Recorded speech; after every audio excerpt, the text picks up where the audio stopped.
Dr. Rishi Desai is an infectious disease expert. He gave us his reaction to the California decision. It's important that they do that. They're watching the data closely, as is everybody here in California, and making sure that they react appropriately. You know, we were actually on a good trajectory up until about June 12th, about 1 month ago. And in the last 4 weeks, things have steadily gone up week on week. Deaths just started going up July 7th. And so that's exactly what you'd predict. It was 25 days later. First the cases go up, then the hospitalizations go up, then the deaths go up. And so they reacted right.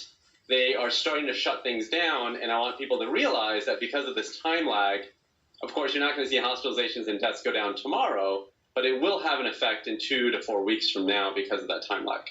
For California, in a way, it's going back to the position of several months back. What does California tell you about what is likely coming for the rest of the country?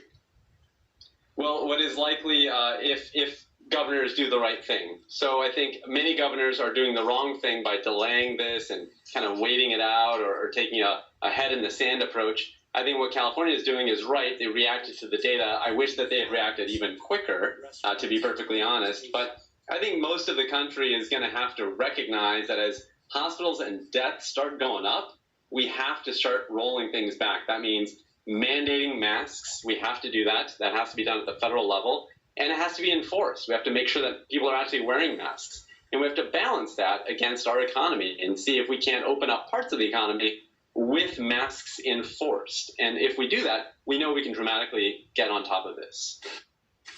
Dr. Rishi Desai there in the midst of the pandemic. We hear many people saying how grateful they are. The healthcare workers, of course, were now in France. Trade unions have won a pay victory for those workers. Alana Petrov has the story. They've battled through some of the worst months in their working lives. The COVID-19 pandemic hit France hard. For healthcare workers, this meant grueling hours, stress, risk of contagion, going above and beyond for patients.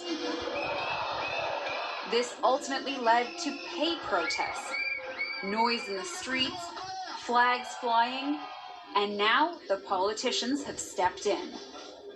The new French Prime Minister Jean Castex has signed a deal to give French healthcare workers a salary boost. The total package, 8 billion euros. The average worker will see a pay boost of 183 euros each month. That works out to nearly 2,200 euros per year. Cet effort historique. This historic effort is, first of all, a considerable recognition towards those who have been on the front lines in the fight against this unprecedented and long-lasting